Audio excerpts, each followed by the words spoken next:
All right, everyone. Welcome one, welcome all. Episode 29 of the Casey and Tyler Show. Quite the Thursday episode for you guys as we are winding down football season, but we still have a packed show sheet for you guys today. What'd you say? I said sad time. Sad. Oh, yeah. Sad day, bad day. I agree.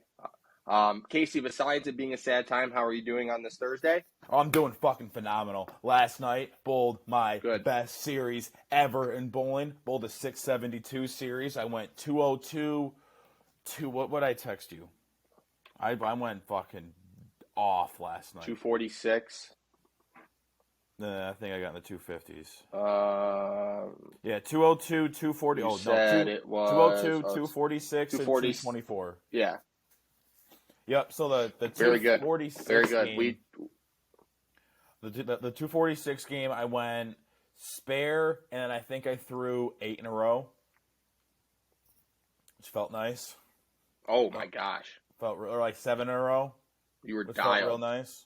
Yeah, I was locked. This new ball I got this year is just, it's the way it's hitting the pins. It's just fucking exploding them. It's insane. You said the new bowling ball's good? Yeah. Oh, good. Sorry, you cut out for a little bit on my screen. Well, I'm glad you did well. We talked before bowling, and I said I needed a 600 series, and you delivered. So good for you guys. About to take first place in your bowling league at the half. So good for you. Keep it going. Today, we're going to get into some sports news today. Probably something new we'll be doing as football season winds down. Just try to bring some of the highlights in sports today that are prevalent. We got some MLB offseason stuff, primarily the Boston Red Sox. Can't even barely call them a franchise at this point. World Cup Finals preview. Casey will probably take the lead on that because he's our soccer specialist on this show. Oh, no. And then we're going to go over some of this weekend's bowl games and obviously preview NFL Week 15. Quite the show sheet. I got some news, some stuff to bring up. So I'm excited. Without further ado, Casey, anything you want to say? Let's do this. Let's fucking do it, dude.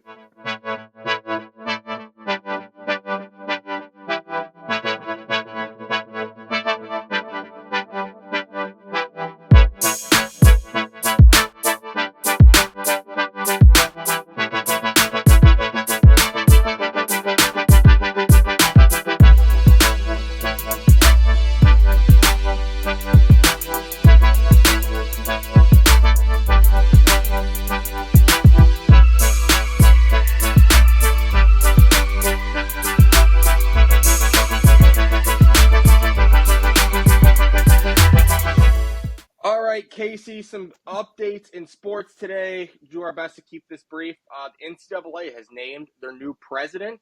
It will be the Massachusetts governor, Charlie Baker. Second. Wait. Restart. I hit something that might play during this time. So restart. Oh. Okay. All right. All right, Casey. So let's get into some updates in sports today. Like I said, we'll do our best to keep this brief. The NCAA has named their new president. The successor to Mark Emmert. It will be the current Massachusetts governor, Charlie Baker. He concludes his second term coming up here this January, and then will begin his role as the new president of the NCAA on March 1st. Current president, Mark Emmert, will remain in an advisory role until June, I think, which is probably a good idea. So he doesn't have much sports experience. He played power forward at Harvard during his time there, but otherwise no collegiate administration or administrative experience. But prior to becoming governor, he was the administrator of a hospital, which really administration's administration.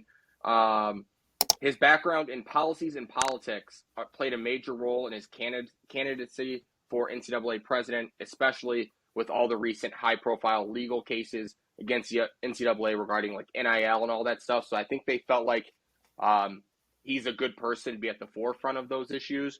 But yeah, good for Charlie Baker, next NCAA president. Obviously, real quick, I'll give my final thoughts and you can kind of chime in. But obviously, I think this is probably the most pivotal point for collegiate athletics in our lifetime. 100%. I agree.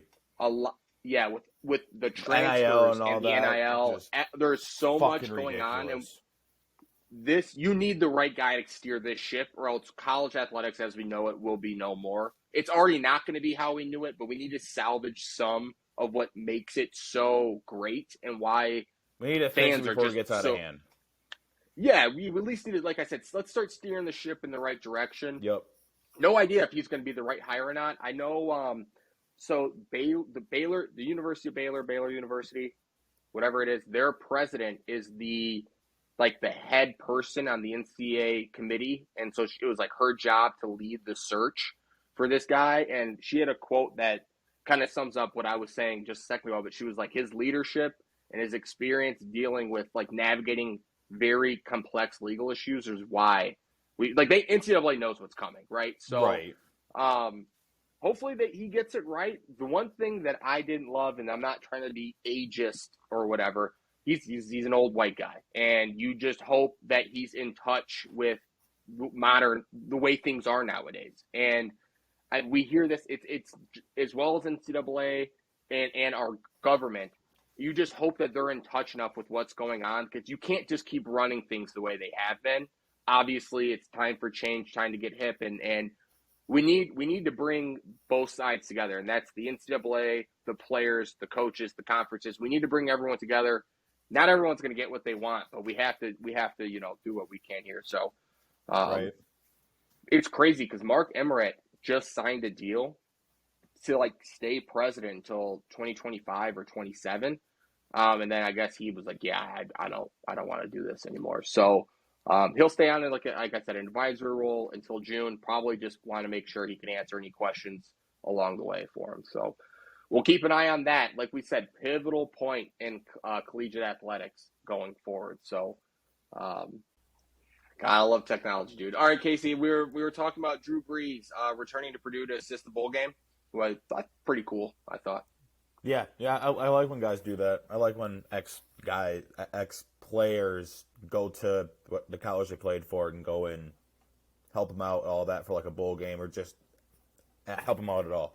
Yeah. So I was reading about it, and it said that there's he's called, I can't remember the term. It's like a specific type of assistant coach he is that the NCAA allows. So he can help with anything regarding at like the football team and recruiting.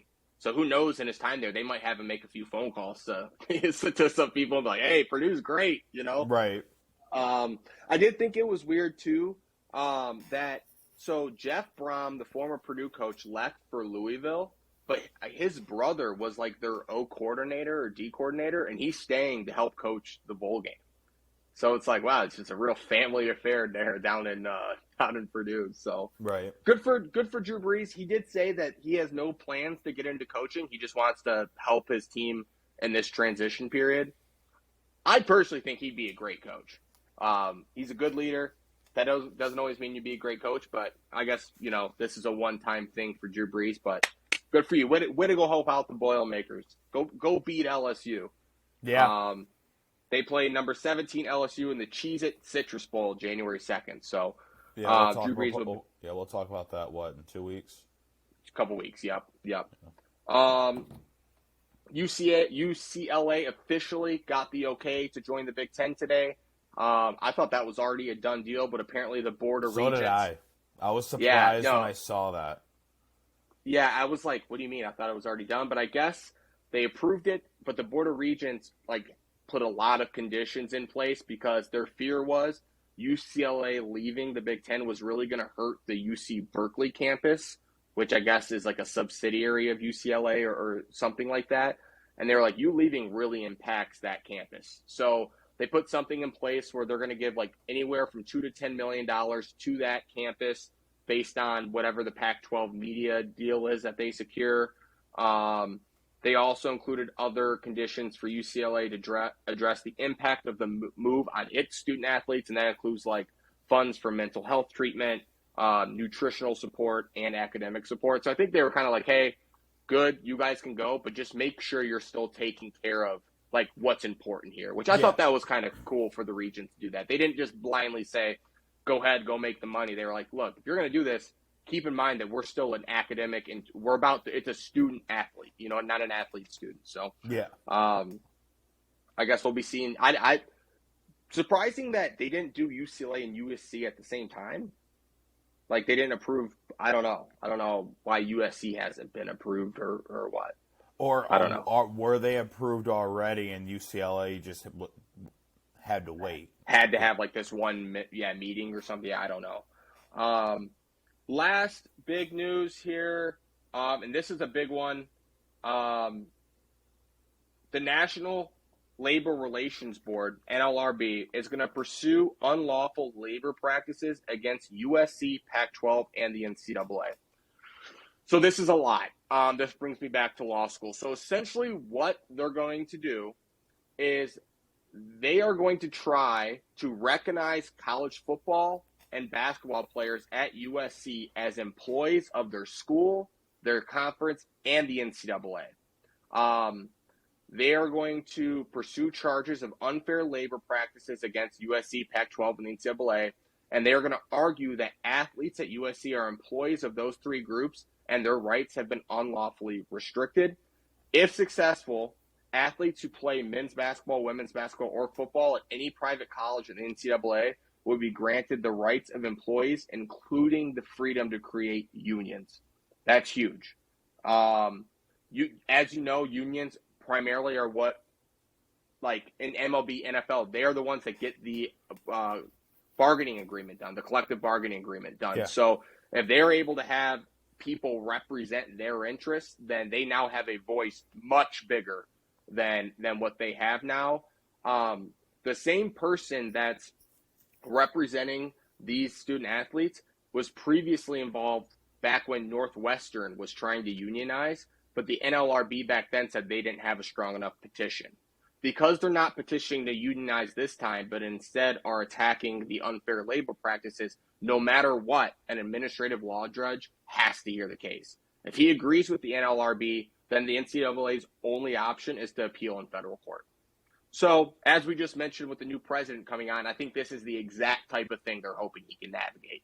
Because this is a big deal. I know it's complicated and it's very legalese, but if this is definitely a story that we should monitor, because if they go through this, everything's going to change. If they're recognized employees, they're no longer. I don't know how they can have amateur status then.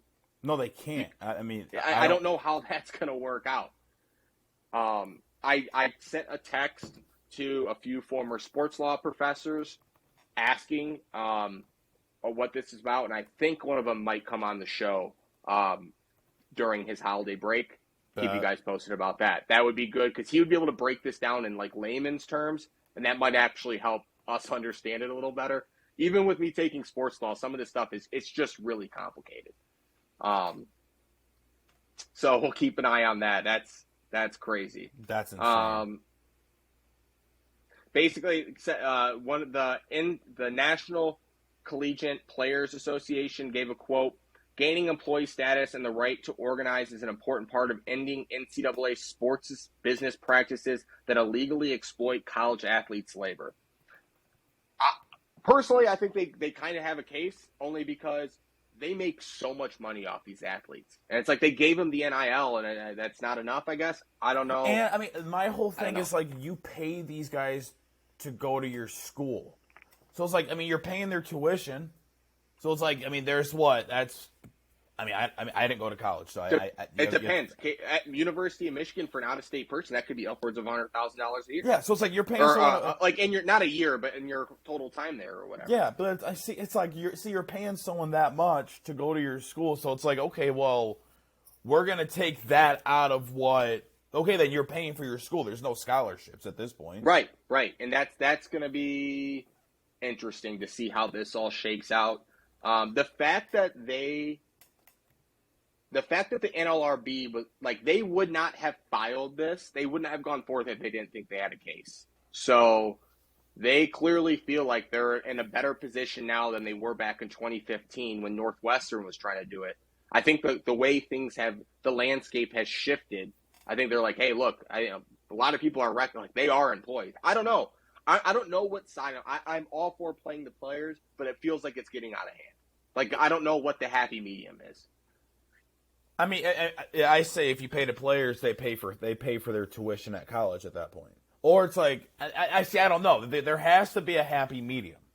Yeah, I agree with you. Because it's like, okay, well, I mean, yes, you have to be able to survive on being a student athlete. Because, like, yes, they are busy with all these probably practices, and you have school and all that to worry about. Like, they don't have time for a job. So I 100% say yes to give them some of the money that these schools are making off of these players and all that. But it's like you have to find a nice happy medium because you can't have a dude that is 18 years old rolling around $1 million campus or $1 million salary, and then all of a sudden you have people like fucking you or me that are there paying all this tuition, just trying to, we're barely making it at that school, you know what I mean? And all of a sudden this dude's just making a shit ton of money. Yeah, I mean, like, I know it's not directly related, but the University of Miami was recruiting a quarterback this year, and like the alleged offer to him he would be making more than what Desmond Ridder makes in the NFL, and he got drafted in the second round. That's unconscionable. That's like ridiculous. That can't happen. So, I agree with that 100%. Yeah, I mean, there has to be a cap. Way. There has to be a cap that says you can make up to this much. You can't make more than, we'll say, $700,000 in a year, $1 million in a year. You know what I mean? You won't make more than that. Just because, I mean, I do think, like, the whole NIL I mean, it's like the J.J. McCarthy's the guy that's like, okay, well, yes, these guys are bringing that money to this school, yes. And that's not the dude that's that third-string quarterback. He ain't doing shit. He's not bringing money to that No one's school. coming to watch him. Yeah, right. J.J. McCarthy, Blake Horn, Donovan Edwards, they are coming to see these guys play. So, yes, these guys should possibly make a little more than those bench guys. It's like, starters, you all make this much.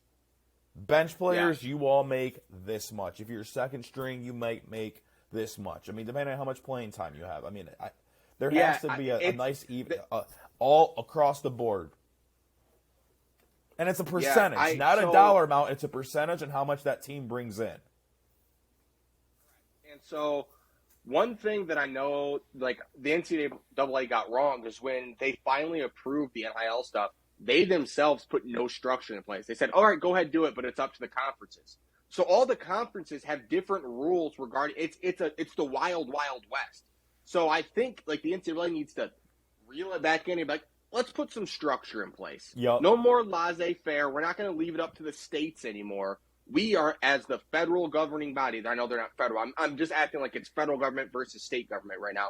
We are going to make a law, and you have to listen to it. That's what the NCAA needs to do, because even if it's not perfect, at least everyone would be on the same fucking page. It'd be a more level playing field, because, like, I was listening to local sports radio this week, and Ryan Day came out, or no, it was the athletic director for Ohio State came out and said, the SEC's outbidding us by $1 million. We can't, like, what are we supposed to do? Right. That's wild to me. You know what I mean? Like, so they got to figure that out. Obviously, this story is huge. I'll keep monitoring it, and if anything, like, big comes out of it, we'll be sure to bring it up. We won't bore you guys with, like, the process and, like, oh, well, they're in court today. We'll just, if there's any breaking news, they've been in court for 5 days, getting nowhere. Yeah, that's what we have for you. Yeah, we ain't doing that. And I'm like on the screen reading the transcripts page by page, thinking everyone's so interested. And judge says court is sitting there sleeping. Yeah, judge says court is out of session for today. They were grouping 3 weeks. I like finally look up from reading, and you're just asleep in your chair. And I'm like, fuck, I didn't realize, my bad.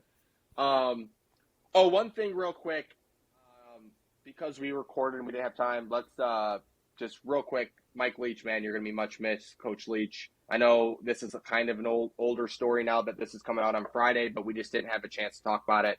You're going to be sorely missed, Coach. I put all of our thoughts in the description of the last video, because when we uploaded it, the news had come out, but when we recorded it hadn't.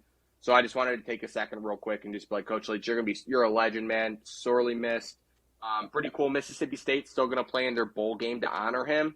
And the spokeswoman for Mississippi State said, listen, Coach Leach would be pissed if we didn't play in this game, not only because he was a football guy, but because he was a pirate guy. And there's a real-life pirate ship at this stadium they're playing in. So cool. Pretty ironic. Kind of gives me chills, actually. And then, obviously, as most of you know by now, they have named their defensive coordinator, the not interim, but the head coach of the team. So, Coach Leach, we'll be missing you, man. Hope everything's good up there, and you'll, like I said, you'll be sorely missed. You were a legend. I spent from the time he passed or was sick when the news came out, to even up to last night, just scrolling through on YouTube and Twitter, watching all these legendary and they're just so good. Dude, did you see the video of him when he was talking about every Pac-12 mascot and how they would he was like Buffalo's formidable. He's like, he goes, does he have the Trojan, does he have the sword? Is he on the horse? I mean, what are we talking? It's like, dude, you're going way into depth in this conversation. It's like, well, the wolf, dude, I'm not worried about the wolf or the husky. yeah. He said the beavers, are they just gonna hide in the water the whole time? How long can they hold their breath? Right. Yeah, it's so good. It's one of the best interviews, because then he goes, the Sun Devil could cause some real problems. I don't know what kind of powers they have, so any of Harry Potter experts out there can rein me in on the Sun Devil. It's so funny. This is the best interview of all time.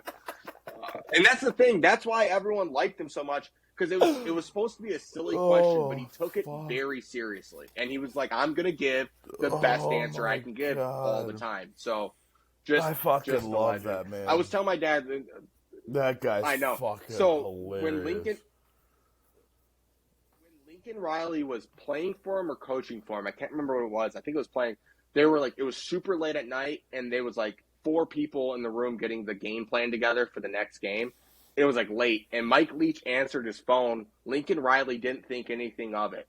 And next thing you know, he's on the phone for an hour with this guy. They get disconnected. Mike Leach calls him back to finish the conversation. They hang up, and Lincoln Riley says, I didn't want to ask this, but I was curious. He goes, Coach, who was that? And Mike Leach goes, I don't know. He had the wrong number. I just didn't want to, figure I'd have a conversation. Just talk to this guy for an hour. Didn't even mean to call him. What the? Hey, is Jimmy there? No, this is Coach Leach. How you doing today? Let's find out. What number did you dial? Let's figure this out together. Yeah. Well, what did you need Jimmy for? I was just trying to see when he's coming home. Well, I'd like to say it's pretty dark here. If Jimmy's not home by now, he's probably not coming home. But I wish the best for it's insane. My and then God. I saw a JUCO college golf team had him do a cameo when they lost their first tournament. And in the cameo, he was like, I would just quit golf. Golf sucks. It's the worst sport ever. You're going to get lessons. He's going to tell you how to hit it. You're still not going to hit it right. And I'm like, they were trying to have you pump up the team, and you're just telling them how shitty of a sport it is. Oh, my God. Oh. God, just a legend, man. Just a legend. Like I said, I know we're a little late to the party, remembering him and everything, but I just wanted to take a sec to do it because that man deserves it for sure. I agree. All right, real quick, MLB offseason / the Boston Red Sox. As everyone knows, Correa signed with the Giants. Not a big surprise after they were in on Judge. I mean, sounds like he got paid too. What is it? 13 years, 380? Was that it? 380. Yeah. He's like the second or third highest paid player per AAV now, after Mike Trout and someone else.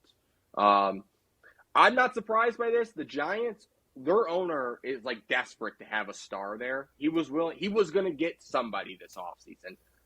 And they weren't shy about the fact that they wanted someone they could build around. They wanted an established, relatively young player that they could, and he has experience. If you want to build around a guy that's won a World Series. You know what I mean? So we'll see. I mean, wanted the Sox to get him, but they didn't. I mean, I just feel like something's blooming with this Red Sox, and they're just trying to save as much money as they can for Devers, and they know if they get. I mean, you saw what I texted you right before the show, right? Yeah, I saw that. Yeah, I saw that. Yeah, basically, Correa's deal was saying that they're 13 making for $350.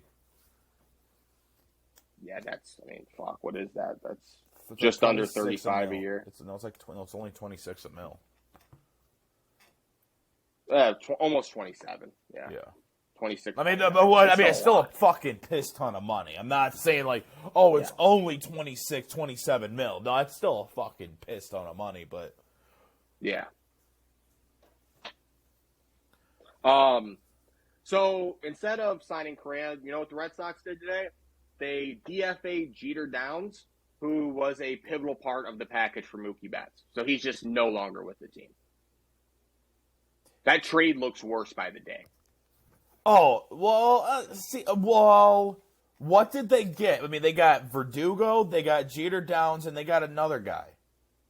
That's on there. Connor Wong, I think. I thought it was another everyday guy that's on their team now.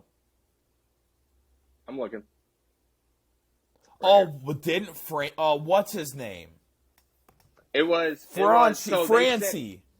No, I'm looking at it right now. Bloom sent Betts and David Price to Los Angeles for Alex Verdugo and prospects Jeter Downs and Connor Wong, who's a catcher. And he did play last year a little bit. He got called up a little bit. The big thing, though, and they did, the one thing people forget in that trade is they also sent, 2/3 of Price's salary. With, they didn't, they're not, they got rid of a lot of, I don't know. That trade's not looking great. Verdugo's solid, but they had all these guys when they weren't even 26. Did you see what I texted you? Yeah, that pissed me off. Dude, that's an insane. I'll throw that graphic on screen right now. Yeah, let's fuck the graphic. Let's just read it. Since 2019, if everything worked out, this is the Red Sox starting lineup. Leading off, Mookie Betts, Rafi Devers, Xander Bogaerts, J.D. Martinez, Kyle Schwarber, Trevor Story, Hunter Renfroe, Christian Vasquez, Andrew Benintendi. That's an all-star lineup. All those guys are all-stars.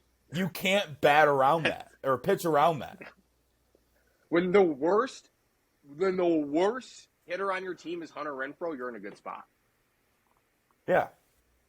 I mean, I guess Vasquez, but situationally, he's so clutch that I'm not even going to consider that. Right. Red Sox today introduced Masataka Yoshida. 5-year deal. 5-year deal. I was really impressed with him. He doesn't speak English yet, but in his introductory press conference, I guess he had been really practicing. He wanted to introduce himself in English and whatever, and he basically said, I came here to win a World Series title. That's why I signed here. Well, bud, I got bad news for you. Was he play? We have the wrong GM for that. Was he play? He'll be a corner outfielder, left or right field, probably. Okay. And what else was good about that is obviously he can DH when they need him to DH too. But from what I've read, he's an above average fielder. He's not a liability out there. Right. So, I guess Bloom has said recently, Casey, that they're very active in the trade market. Obviously, they just need a trading partner. I don't know what that looks like. I don't know what that means. I would love to see it. We need a right-handed bat. So we need to bring in an impact player now.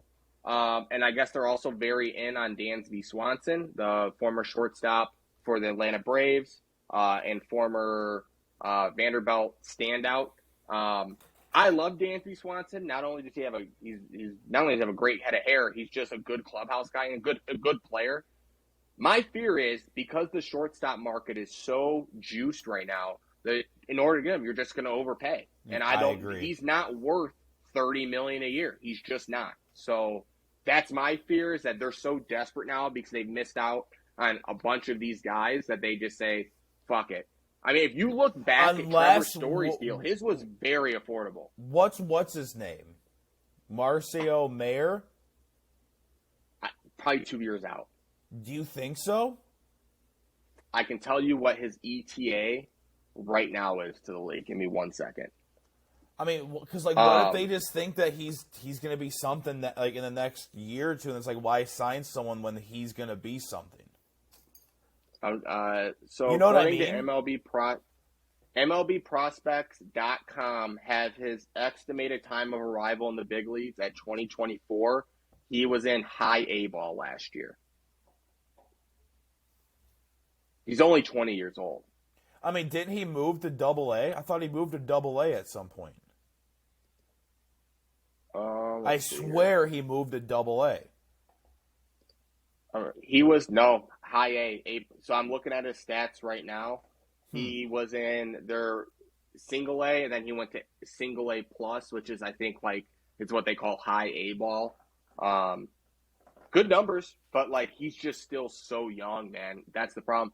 Although Xander's agent came out today, Scott Boras, and said part of the reason that he feels that the deal between the Red Sox and Bogarts didn't get done is because Marcelo Mayer. He's that organization believes that much in that kid that they just weren't willing to roadblock his path to the majors. So yeah, because you sign a shortstop to a long deal, you're pretty much telling Mayer, we don't think anything of you for the next 5 or 6 years. Or it's you're either going to have to switch positions, or you have to have Bogarts agree to learn to play second base or DH. You know what I mean? And and it wouldn't be unheard of, Casey, for him to start the year in Double A, do really well, and end the year in Triple A. That's possible, and then maybe if he does really well, that ETA could jump to 2023. I know for the upcoming season, I just do not expect it. I think he's still a full year away. I think 2023 is his last year in the minors, and I think he'll start with the club in 2024. Honestly, that could be what they're doing. They could just say, fuck it next year, and then just working throughout the year because, let's wait until the trade deadline. There's going to be a desperate team that's out of the playoffs. It's we'll work with the Red Sox, and then we get someone, boom, they sign Devers to a fucking extension. Mayer comes up in 24 because they expect him to be a stud next year in double and triple A. Then the next year you have Mayer at shortstop. You have pretty much your left side of the infield is going to be under locked 26 up for 10 years. Old? Yeah, and they're locked they'll up be locked forever. Up forever. Because Devers is 24? Yeah, he's so young. Yeah, because he's just younger than me, I think. He's let's see, you were born in 96, right? I was 96, yeah. He was born in he's 26, so yeah, he was born in 96. But still, he's been in the league for ever. He's a late 96. That Rafael. Yeah, so he just turned. Just turned 26.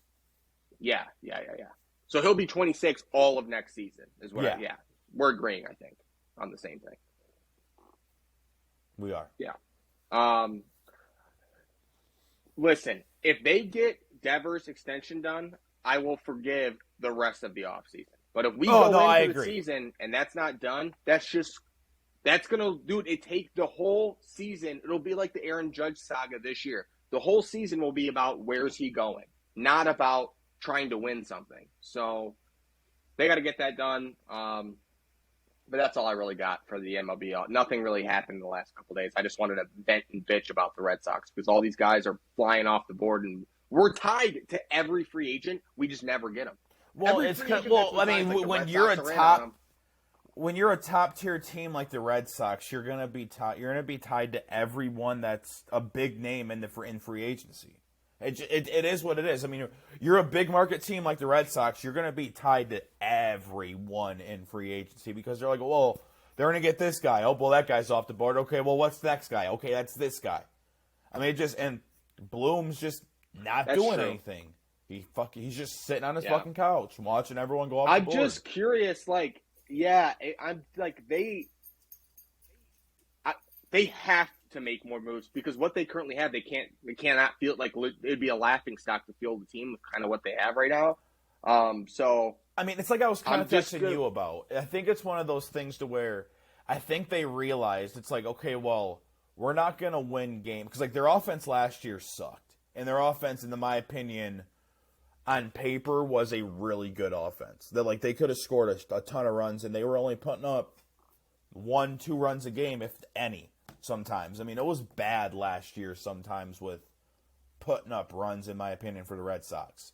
And I think it's just one of those things where I think they realized when they won in 2018, they were getting lucky a lot because they were scoring a ton of runs. Because, like, it was hard to pitch around their team. They were scoring a ton of runs, but, like, they had their starting rotation was solid enough, and you had a stud Sale that was there still to where they that helped them win that World Series, just like Nathan Eovaldi. I think they realized last year that, like, their pitching sucked. So it's one of those things. Okay, well, let's put all of our money into pitching now and not sign these guys. Let's sign Devers and let's have an okay batting lineup, but you're not going to score more than 2 runs against us all season or in a game. Yeah. Yeah. No, I agree 100%. I'm looking at it right now. They had, I mean, their offense was a little bit better than I think we thought, but I still agree with everything you're saying. I think as we were texting about it, their bullpen sucked, and they did address the back end of their bullpen in the offseason. The bullpen was not atrocious. They were using like the same 3 guys every night. You're just going to get worn down that way. Well, it was one of those things. Help. I mean, obviously. Go ahead. Sorry. Go ahead. No, it was one of those things to where, like, their starting rotation was so hurt that where they were having relievers starting games. And it's like, you can't do that. You have a guy that's starting a game that's a middle reliever, then in the 4th inning you're pulling him. It's like, okay, well, no wonder why your bullpen fucking sucks. Yeah. I was going to say, you took the words right out of my mouth. I was going to say that how they battled a lot of injuries in their rotation last year, and that's just, it's hard to do that. And a lot of it in all sports, it's not just baseball. In order to be really, really good, you just got to get lucky with injuries for the most part. And, I mean, they didn't have that luck last year. And some guys underperformed. Some guys I think they thought were going to take a step forward didn't. But we'll see what happens going forward. Obviously, they got to get some stuff done. It's like we were texting about. They might not get a great player, but with that money, they should get a bunch of good players. So if you're not going to have the wow lineup, yeah, I want it deep. I want it like the 2018 team where it was like just deep. They could switch out guys like no other, and that's important. So, want to get into World Cup? Yeah, let's get into the World Cup. I know we haven't talked about it at all, really, other than like pretty much once the U.S. got kicked out of the World Cup. Big soccer guys, if you guys couldn't tell. Huge soccer guys over here. Big soccer podcast. We have the final set up. It's Argentina and France. This is going to be Sunday, 10 o'clock Eastern. France is looking to be the first team since Brazil in 1958 and 1962 to go back-to-back. Argentina is looking for their first World Cup since 86. France won it last time? I didn't know that. And I saw France has been in the final 4 out of the last 7 World Cups. They can just play soccer over there. They just drink wine and play soccer? That's nuts. Yes, they can. So that's great. Messi has never won a World Cup. This might be his last one. This is battle of pretty much one of the up-and-coming stars in soccer, as in France's Mbappe. He's a phenomenal young striker for France. I think he's only 20 or 22. He's young. He's really fucking young. And then Messi. He's like maybe the most popular player in the tournament this year. Yes. He's everywhere. Yes. And then Messi, obviously one of the greatest players of all time in the game of soccer. Pretty much old great, young great, going at it. They both are tied for the top goal scorer in the World Cup. So we'll see. Okay. We'll see who can. They both have 5 goals, I think. 5. Yep. 5 goals. So we'll see. We'll see if this is Messi's last World Cup. The odds. Well, I just looked up. Messi's 35.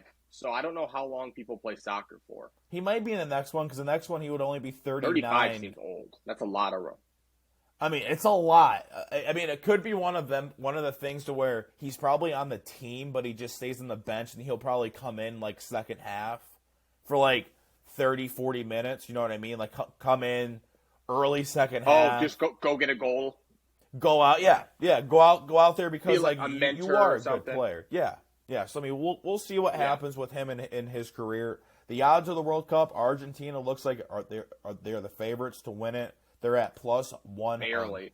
plus 180. France is right behind them at plus 195, and then a draw is plus 200. And that is, I did not know that was. They can draw. No. So I learned this the hard way during the Euro 2020 tournament. So you cannot draw. Okay, What it means is this is regulation time. This does not go into overtime. If regulation ends in a draw. Yes. If after the 90 minutes, after the whistle stops and regulation is over, if they are tied and they go into extra time, the bet settles as a draw. Learn that the hard way.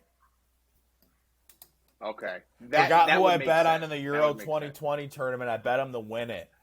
And I went out back, I looked at my ESPN app because I forgot to watch the game. Saw they won the game, went to my bet lost. I'm like, what the fuck do you mean? Went back to check, and I'm like, it went into overtime, so I did some research, and they're like, yep, the game ends in regulation as a tie, the bet ends as a draw. I think it's going to end as a draw. I think it's going to go into extra time. It might even go into penalty shootouts. That would, dude, you know how good for viewing purposes that would be, though? Like, everyone wants it to end in a penalty shootout. I hope it doesn't because I hate penalty shootouts. I don't You think that's a bad way to end the game? Especially for soccer, yes. Because, like, okay, well, you're just showing, I mean, it's you against the goalie. I just don't think that's the way to win it. If I'm going to win, I would rather just have it be. Because that's more of a guessing game, right? Yes. At that point, it is. You're just trying to guess where the kicker's going to go, and you're trying to guess where the goalie's going to go on you when you want to go the opposite way, pretty much. I mean, I don't it should be, like, decided in, like, a true overtime, like, where both teams have opportunities to move the ball up and down the field. I agree with that. Or, no, just start the thing, do a coin flip. Whoever wants to start with it, you can start with it, and then first goal wins. End in that. Oh. You score a goal, first goal wins. If you score in 2 minutes, okay, you're World Cup champ. Congratulations. Wow. It's called they call it the golden goal. That's what they call it in soccer. Yeah. First goal wins after regulation. And I think they should do that. Not this whole I think they play 2 15-minute quarters or halves for overtime, and then they go in penalty shootout. No, fuck it. Start it up after 90 minutes. They play until someone scores a goal. Do you know, so when they do overtime, do they add extra time like they do in regulation? Yes. They add in all that Okay, I figured time. They would. Just because, I mean, soccer is one of those sports where it's a running clock. So, I mean, that ball goes out of bounds.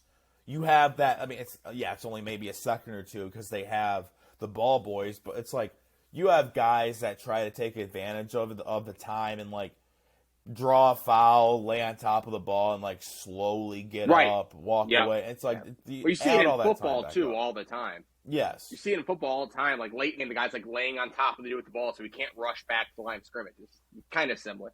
Yeah. Last thing on the World Cup, who do you want to win, Case? I want France to win. Fuck Messi. Okay. I wasn't sure if you were a Messi guy or not. I'm not a Messi guy. Fuck Messi. Fuck Argentina. Go France.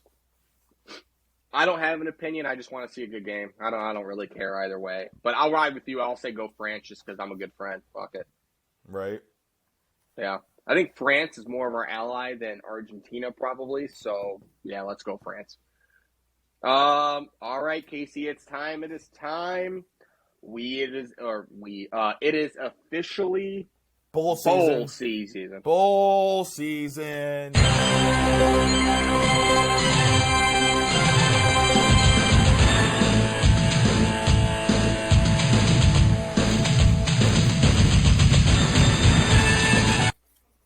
All right, Casey. So this caught me off guard. I don't know if it's just the craziness of the holidays or whatever, but I had like an idea that I told you about today about all the bowl games, and I was like, I can't do it. Never mind. There's games on this weekend. So let's preview some of these games. We'll talk about as many as we can. That'll be they're not out before they're recording. We had to take a couple off because this episode just won't be up in time. It's like the Bahamas Bowl, 11:30 a.m. Yeah, I just put them on there. I was like, oh, Friday, great. And I assumed they were going to be on it, like, because it's Bahamas. I was like, nighttime game, and I was like, 11:30. That's got to be early.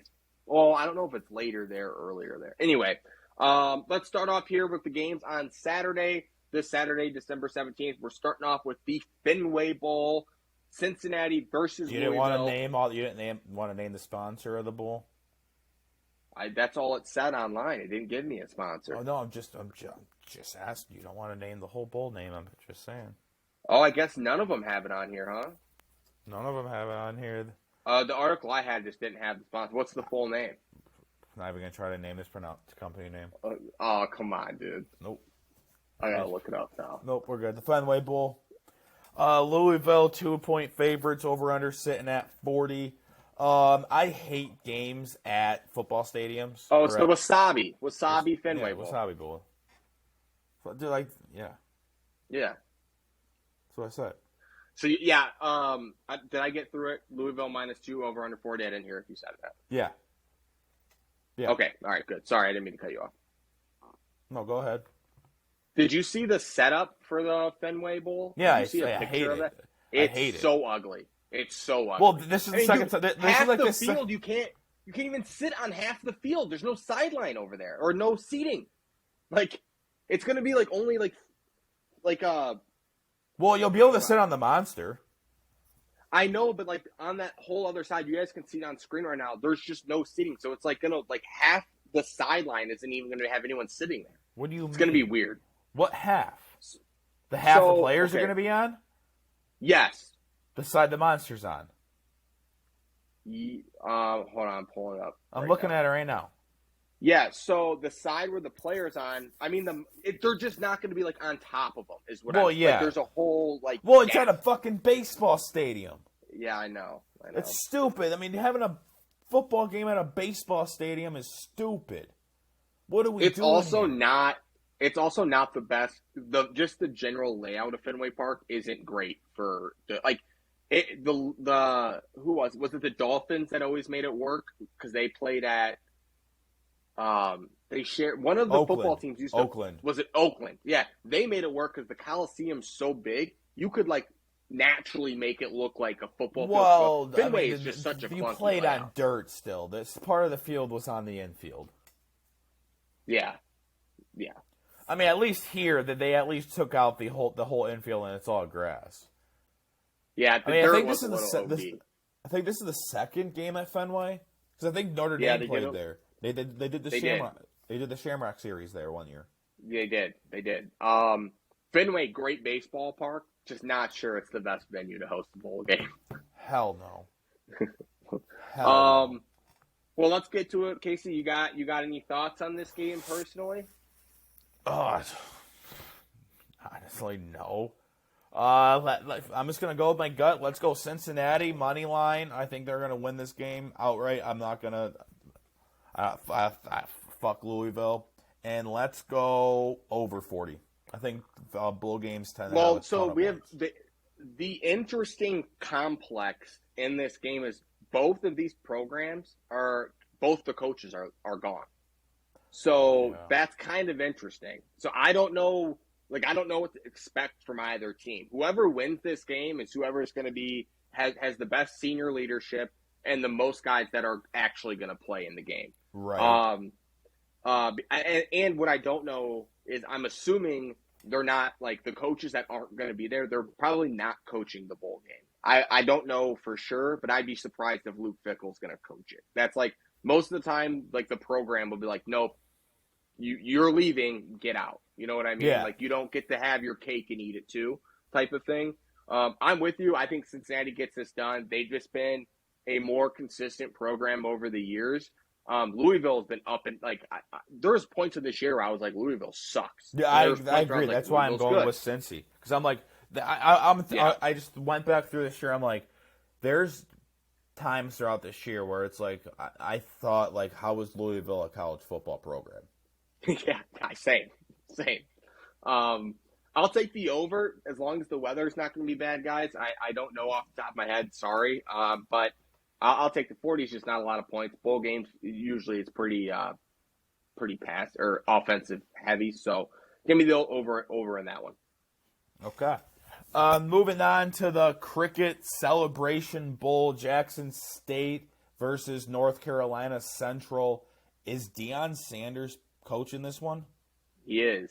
He is. They're letting him do it. Yeah. Is Shador playing? I don't know. I know that the last time Deion spoke about it, he said he's going to finish it out with his guys.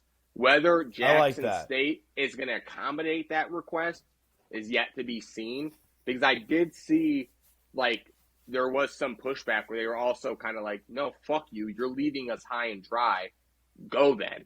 But I think for everything he's done for Jackson State, they should let him finish it out. I think it's good for the program and the players. And if Deion wants to be there to finish it out, let him finish it out.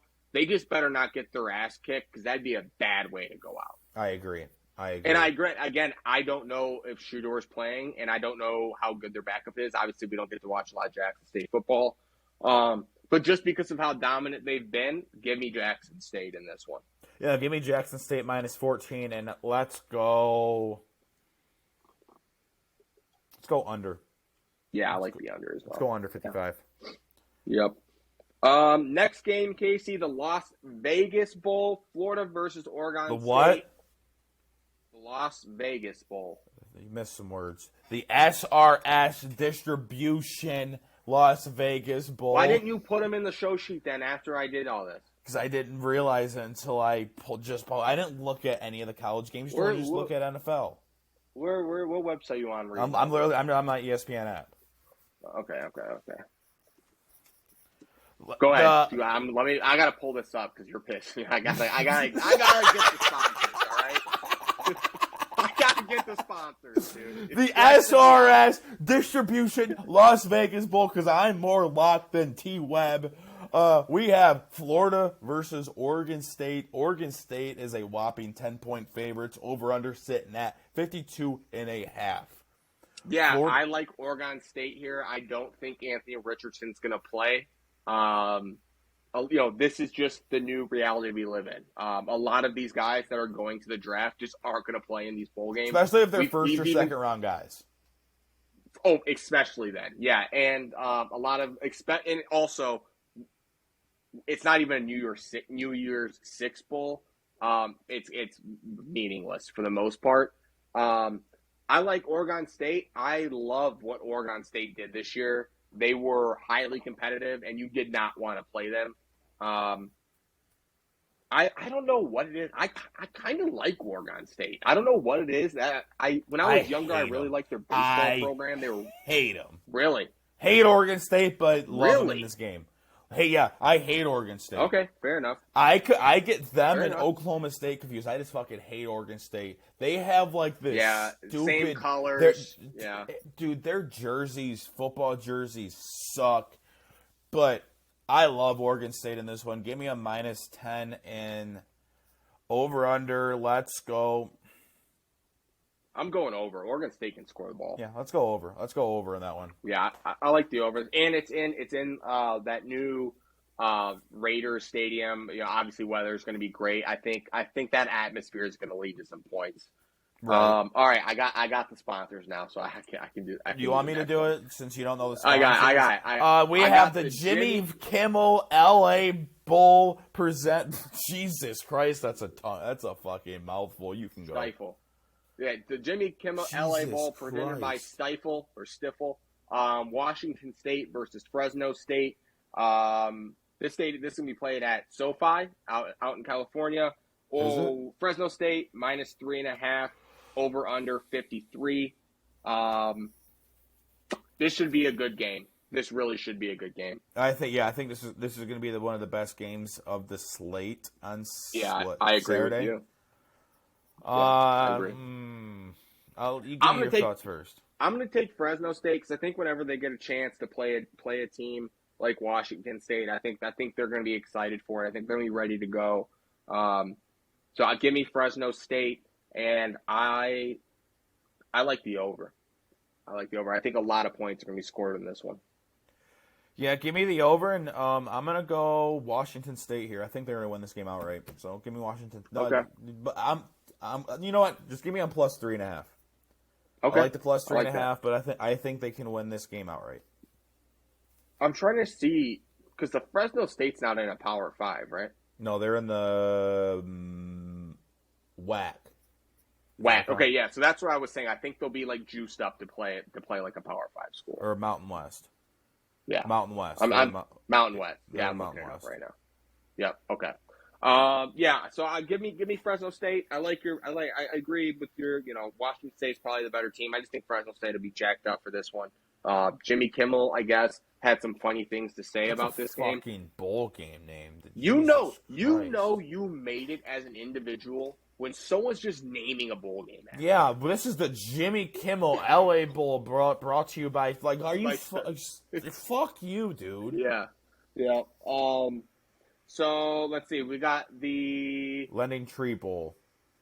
So I had that one, right? All right. The Lending Tree Bowl. Well, that one just didn't have a sponsor, but before it. All the other fucking bowl games have. Yeah. This is the fuck. Dude, there's so many bowl game, like, stupid bowl game names. Yeah, there are, but that's just like people. It's just that's how sponsorships are, man. You're just trying to get your name attached to something. The Lending Tree Bowl. This is gonna be Rice versus Southern Miss. Southern Miss is 6-point favorites. Over under 46. I know nothing about these teams. Yeah, I know nothing about these teams. I'm looking at some stats now. Let's go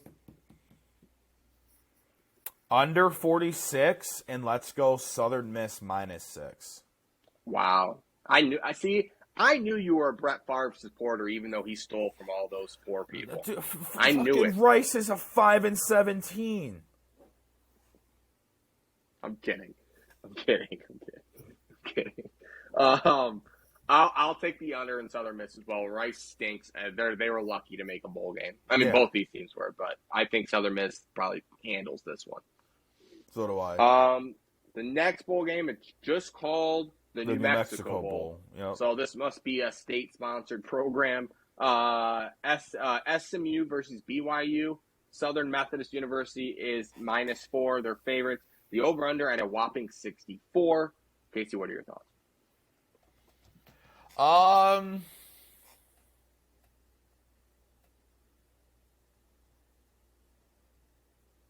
No idea.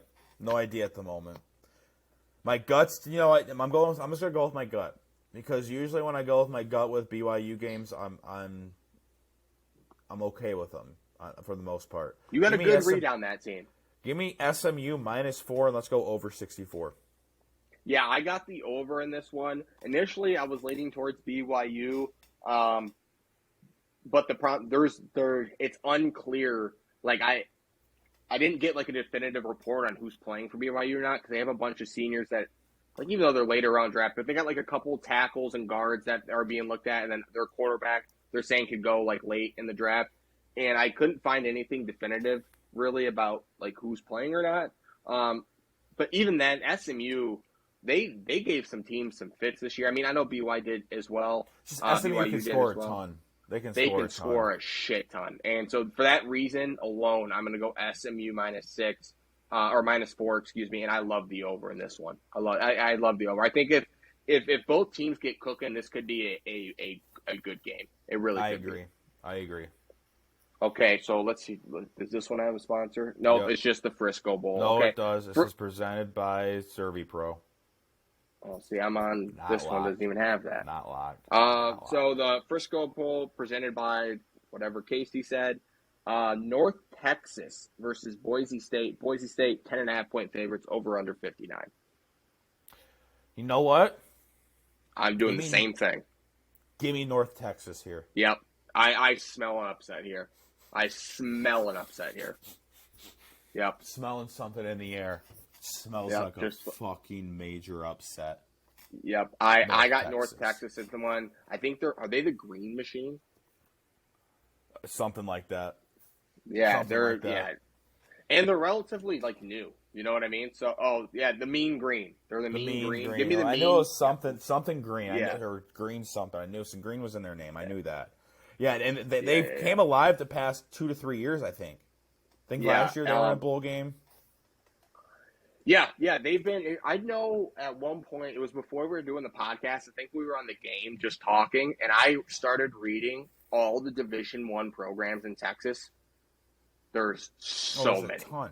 Dude, there are so, and we can probably do a top 5 section on Division I football programs just in Texas alone. Easily. I mean, dude, there are ones Texas, where you're like, Texas what? A&M. You have Tech, Baylor, TCU, North Texas. 6 Power 5 schools in one state. Right there. UTSA. You have Dallas Baptist. You have Houston University. Like they're That's 9. There's more. There's more than that. We're not Where's even Marshall? thinking of that are there. SMU. Marshall's SMU. Yeah. Rice, I'm pretty sure is in Texas. Rice is in Texas. Dude, there's so many. I'm at 11. I'm at a fucking 11. And that's without even like looking. Like right? It's crazy. like that's unbelievable. And like every couple years you see a Texas Division II team that like makes the jump. Like that's how I think UTSA and North Texas started. Like they weren't always obviously prominent Division I programs, but I agree. Give me the Mean Green in this one. I smell an upset, and fuck it, give me the over. Yeah, I'm going over. Yeah, I'll go over. Moving on, next game. So those were the Saturday games, guys. Now the next set of bowl games take place on Monday, the 19th. So we have the Myrtle Beach Bowl. Love Myrtle Beach, like the golf hub of America. It's great. Marshall versus UConn. Marshall's 10-point favorites, over under 41. Give me Marshall and the under.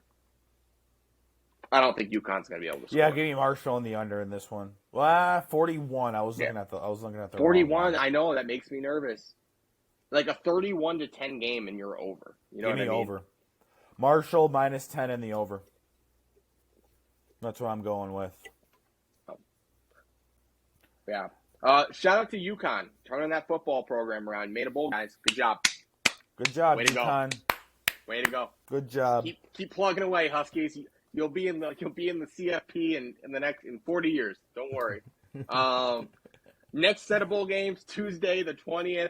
We have the famous Idaho Potato Bowl. Favorite Eagles bowl. Take on.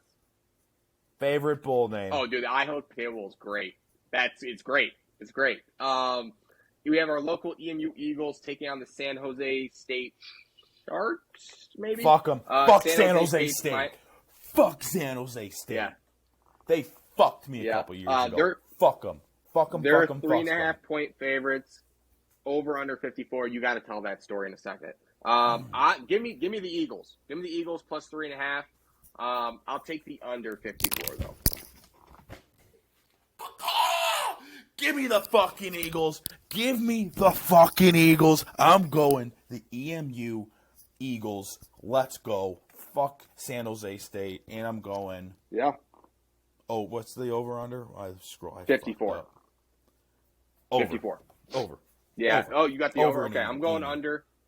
Yeah, Eagles, action, baby. Give me them. But yeah, so what's your beef with San Jose State? Is this where you had to get bailed out by Pardon My Take? Yeah. Is that story? Yeah. Okay. Yeah, it's a good story. You should tell it real quick. So, a couple years ago, when I was gambling, it was late night. Responsibly. Yes, I was. It was. I had a pretty. I think I had a decent day. I don't remember. The day I don't remember how good I did that day because this game just crashed my whole day.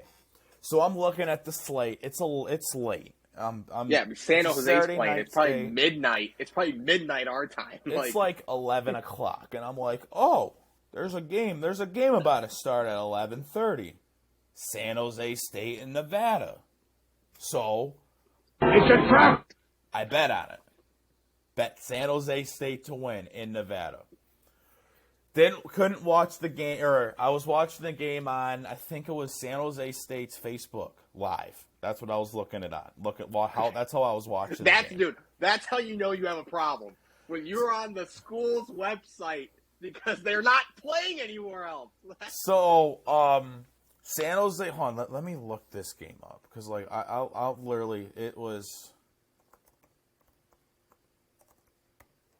Because they were down... I think it was 2019. Yes, I got it right here. Yeah. They were down 38-3 at one point. No, it wasn't that bad. 24-3 at one point. They were down in the second quarter. Came all the way back and tied it up with 2.5 minutes left. 38-38. I remember watching this drive. Nevada drives it all the way down the field and then kicks a game-winning field goal with 0 seconds left. And then, pardon my take, the lovely Big Cat and PFT at Barstool Sports, love those they had boys. this thing called Bad Beats Monday. So I tweeted at them with my betting slip saying, this is who I bet, and I explained to them what happened and how I lost. Down 24-3 in the second, fought all the way back, tied it up at 38 with 2.5 minutes left, lost to a game-winning field goal.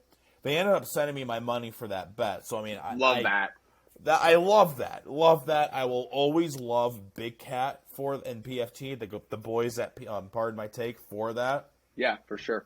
But, yeah, I think after that loss, I don't think I gambled for the rest of the season.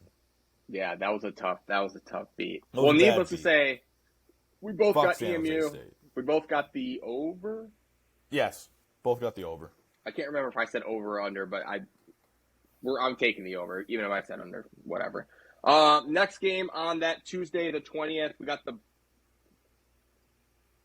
Boca Raton Bowl, just the Boca Raton Bowl. Is it? We got Liberty versus... Are you sure? Well, based on the website I'm looking at. This is the roofclaim.com. Boca Raton Bowl. Yes. That's fucking ridiculous. What? Okay, whatever. We got Liberty versus Toledo. Toledo, shocking. 5-point favorites, over under 54. Oh. I'm going to go to that website right now and see what we're dealing with. Oh, my God. Give me Toledo -5 and give me the over 54 in this one. No, let's go under 54. Under 54, Toledo -5. I thought Liberty was good. Fuck Liberty.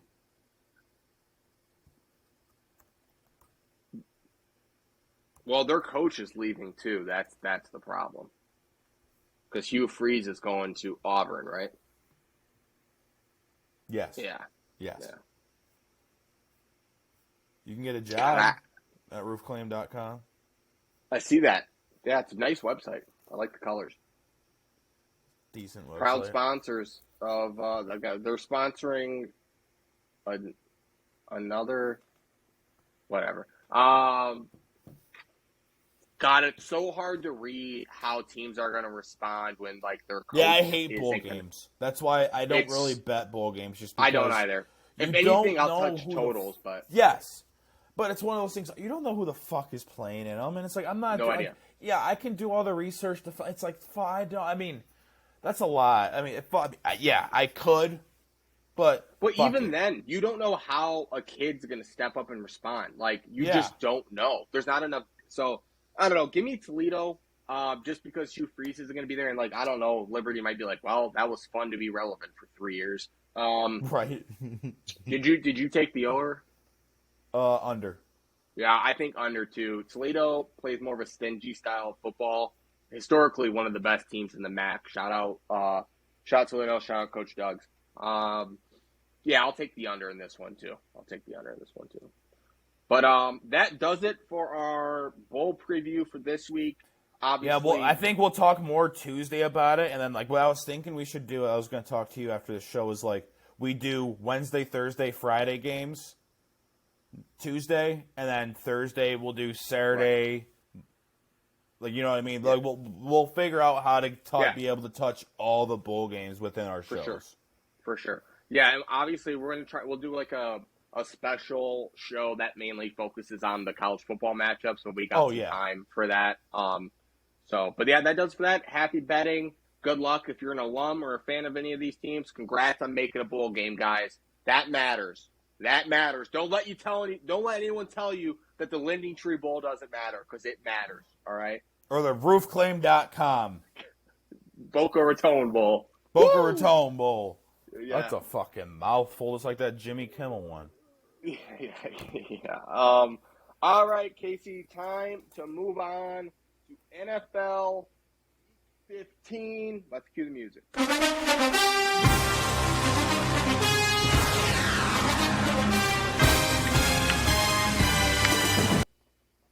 All right, Casey, before we get into the games, just a few things I wanted to bring up here because I thought it was funny. Have you seen this drama with the Eagles and Cowboys? This is so petty. What are we doing? Well, they're not even playing this week. Yeah, they're playing next week. I think this is more of a Micah Parsons is in a look-ahead spot for him. And, I mean, the Eagles seem to not care. Eagles Jason Kelce was like, worry about your own damn self. They're like, well, we're worried about the Chicago Bears this week. I mean, we're not playing. They need to worry. I don't know who the fuck they're playing, but we're worried about Chicago. They can worry about whoever they're playing. I mean, Mike, pretty much, the comment was Micah Parsons said that it's the Eagles' success. Hold on, Von Miller asked, "Is it Jalen Hurts or is it the team?" And then go ahead. And then pretty much Micah Parsons said it's the scheme. It's the team. Yeah, he said it's the scheme, it's the team. It has nothing to do with Jalen Hurts. Von Miller pushed back a little bit. He said I think it's both. I think it's a good player in an even better system, which it can be both. Yes. It can be both. So Micah Parsons, he's a dog. All right, there's no discounting that. He is one of the best defensive players in the game. Stay in your lane, bro. You're not even playing this week. Well, yeah, worry about the fucking Eagles next week. I hope they lose to Jacksonville this week. Me too. Also, if I'm a veteran on that team or the coach, I'm sitting down and saying, why are we giving them bulletin board material? Yes. Why are we giving them anything to motivate them heading into this game? Or not even, motivate Jalen Hurts. Now, Jalen Hurts just might torch them. Now. So, I don't know. I thought that was funny because it was just all over social media. Micah Parsons just everyone's like, dude, shut. And Jason Kelce came out and was like, we're not even playing him this week. He said, we're not. Yeah. He goes, he should worry about his own team. Go ahead. He when I looked it up, I was like, oh, wow, that's a great game for the NFL this week. And I was doing the show sheet. I'm like, you motherfuckers don't even play this week. I was like, what was all this talk about? What the fuck are we doing here? Yeah, the other thing I have, NFL on Saturday this week. Do you like when they do that on Saturday? Do you prefer a full slate on Sunday? See, I don't mind it during the playoffs. And we'll say next week, for example, because Christmas falls on a Sunday, you don't want people because the NFL cares about themselves. Well, let's just say that the NFL cares about them and themselves only. So it's moving their games next week from the Sunday on Christmas Day to Christmas Eve, moving all their games and only having a 3-game slate on Sunday, Christmas Day, is the NFL pretty much saying that, one, we know how important the NBA Christmas is and we don't want to really compete with that. And we still want the NFL to be number one during the NFL season. Yeah. We don't want Christmas Day stuff to be impacted by the NFL. Yeah. I mean, there are NFL games on Christmas. Yeah, there's 3. I'm talking I don't mind them making that move. This week, I don't like it. I mean, what the hell are you doing? What are we doing here? Yeah. It's there's hardly going to be any college football. Let's just play. One, the players can't like it either because you get one less day of preparation, right? And I don't know. There's some I love it in the playoffs. It makes sense then because it's cool. I got 2 games today, 2 games tomorrow. And sweet. And then you're not going to have a point to where it's you have to pick between between 2 games to watch. It's no, well, it's going to be You have this game at 3, this game at 6, this game at 2, this game at 5. There's only one game on at a time during the playoffs. I mean, you might have the occasional 2 games, but even then, because they'll go 3-3. Yeah, that's what I mean. It's like that way you don't have like 2 playoff games on the same time slot. Like that, right. That sucks. So, I don't particularly get why they're doing Saturday games this early in the season. Like I said, I don't think players are. To me personally, it's just like Sundays are for the NFL. Like I would just have left it that way until, like you said, it makes sense on like a holiday or whatever. I just wanted your thoughts on that real quick. But let's go ahead, jump right in. Couple big games to talk about this week. Miami Dolphins at Buffalo Bills. The Bills are 7-point favorites at the time of taping. Remember that. Over under 44. Weather might be an issue here. Yeah, it looks like there might be a lot of snow in Buffalo. There's been comments throughout the week of Tua has never played a game in snow. Tua's like, well, it snows in Alabama. Well, it doesn't snow like it does in Buffalo and Alabama. It's not the fucking same. It's not the same cold down there, buddy. It is different. Trust me. Yeah. Give me the Bills -7, and let's go under 44. Yeah, so the weather is going to be interesting. I think it's going to put a big emphasis on the running game. I think the Dolphins run it better than the Bills do with the running back position. But people forget they did a lot of quarterback powers with Josh Allen this game. I thought it was funny last week. It was 50 degrees in Miami, and Dolphins were using heaters on the bench. Feels a little short-sighted knowing that you're playing Buffalo next week, and it's going to be fucking cold. I would have started getting the guys ready. Yeah, it's going to be like 32 degrees. Yeah, so I don't know. Part of me wants to take the Dolphins because I'm like, they're going to rise up to this adversity, and they're going to prove that they can win it.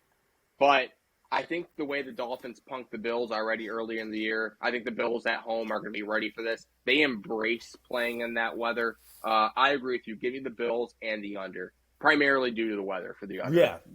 If it was good weather, it would be. Oh, I'd go over this 44. One easily over. Yeah. But moving on, the next game, our Detroit Lions head out to New York and play the Jets. Jets are 1.5-point favorites. Over under sitting at 44.5. Give me the Lions and give me the over. Yep. I'm just getting it out of the way. Lions and the over. Yep, I agree 100%. A couple thoughts here. The line has shifted back and forth quite a bit. It's been the Jets, and then it moves to the Lions, and then now it's back to the Jets. So people are all over the place here on this. I think most people would say it's pretty much a pick 'em at this point. Obviously, I know the Jets are, like the sportsbook we use, they are the 1.5-point favorite. But if you look across, the odds are very, very close. Mike White is going to play for the Jets, it sounds like. Banged up ribs, but he's still going to try and give it a go. Not sure about some of the Jets' other weapons, like Quinnen Williams. Not sure if he's going to play. That's huge. He's just a beast on that interior defensive line for the Jets. I know I said it last week. I'm going to say it again this week. Every game going forward is now the next biggest game for Dan Campbell and the Detroit Lions. You beat the Vikings. That was the biggest game of your career. That's done with. This is now the biggest game of your career. You go to New York and you win this game. The rest of your schedule looks pretty favorable. Especially since Saleh was linked to that Detroit job before he's from Campbell Dearborn. took it. Yeah, he's from Dearborn. Like, he's from here. So, yeah, I know, and we kind of talked about this on Tuesday before you're like, let's save it for Thursday's show, that Campbell, and they know they were both, like, Campbell was, there's an idea out there that Saleh was the choice above Campbell. Saleh said, I don't want to go here. I'd rather go to the Jets. There's got to be a part of that in Campbell's mind where he's like, thank God, and I'm going to show that you made the wrong choice because Detroit's awesome, and we're going to kick the shit out of you. Detroit's playing about as high-level football as anyone in the league right now. There's no discounting that. Still going on the road, they're going to have to play good. They better not have start counting their chickens before the eggs hatched, and that's going to come down to Campbell, that coaching staff, Goff, and some of the other leaders on that team to make sure these young guys are dialed in. The season's not over. Every game here on out needs to be treated like a playoff game. I fully expect Detroit to go in and get it done. Fully expect it. So do I. They're catching the Jets at a good time. They're banged up. And you go in there, I expect it to be a tough, gritty game, especially in the first half. I think Ben Johnson's going to throw some wrinkles at the Jets, and I think the Lions get it done. I think the Lions win.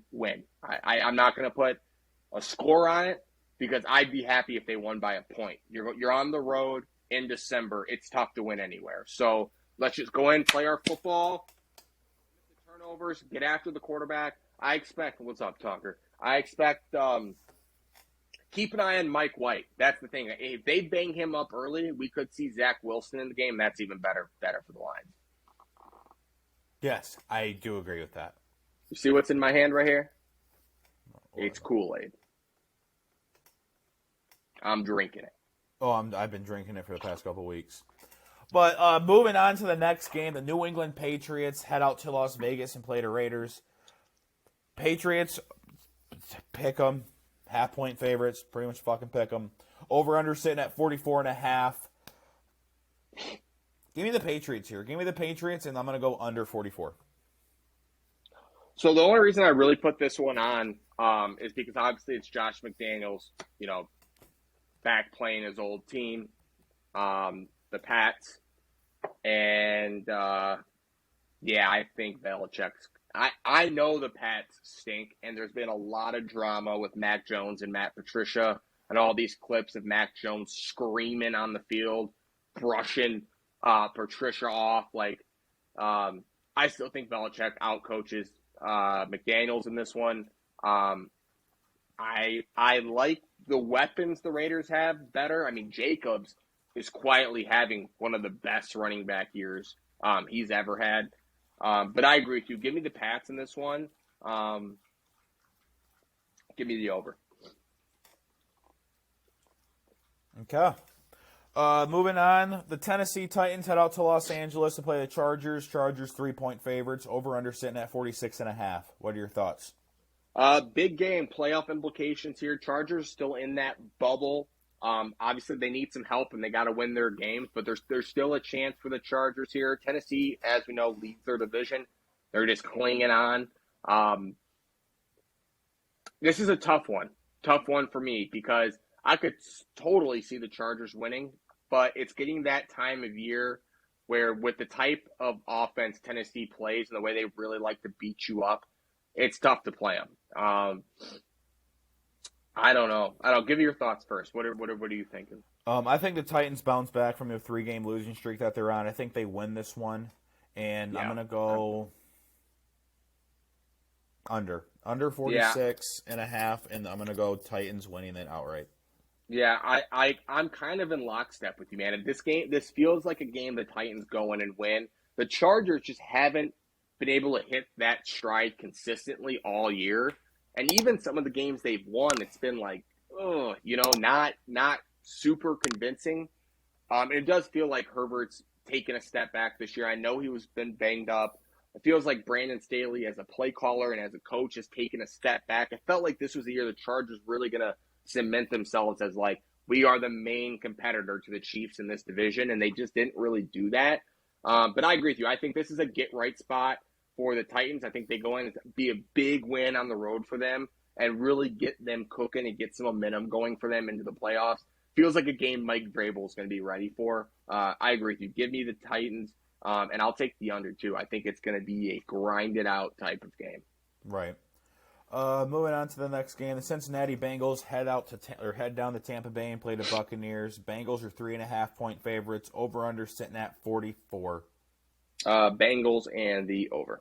Yep. Easy. I agree. This is a must-win for Tampa, though, so that's why it's on there. We just try to focus on games with implications for the playoff. Tampa's got to win. They're, clinging on to that division lead, and they just – after that blowout to the 49ers, I get it. It'd be tough to see Brady lose 2 in a row.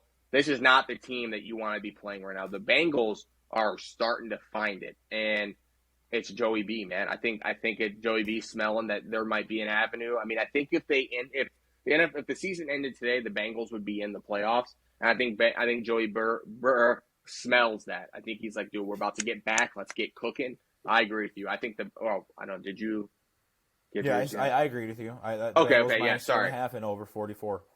Yeah, I think the Bengals have too many weapons. The Bucks they're disciplined, but they look slow and old, man. And yeah, so I agree. Let's just ride with Cincy. Joey. Burn. Last game we're going to talk about. This has huge playoff implications. The New York Football Giants head to Washington and play the Commanders. Jesus, right? Yeah, Commanders. Yeah. Wow, I just drew Commanders football team, good. Redskins. Jesus Christ. Yeah, I know it's been a lot. Commanders -4.5, over under 40.5. Casey, like you said, big game. Because now, as we're sitting here, you have Washington in the 6th spot, Giants in the 7th spot. You have a 7-6 Seattle team, and you have a 6-7 Detroit team right behind them. Yeah. And Seattle plays. Who do they play this week? They're on tonight. They play the 49ers tonight. Yeah, they're on the night, and they're down 7-0. So. We'll see. Brock Purdy playing? I don't know. Do you have it on? No. Okay, I wasn't sure. Yeah, this is a big game, man. I can't say it enough, especially for the Lions. Giants are on a skid right now. I think the Commanders capitalize on that, especially at home. Give me the Commanders -4.5, and I'll take the over 40.5. Give me Commanders for -4.5, and I agree with you. Let's go over. Yeah. Yep. Well, that does it for our NFL Week 15 preview, guys. That does it for the show. Why did that? Covered a lot. Powered by Riverside. Powered by Riverside. Fuck Riverside.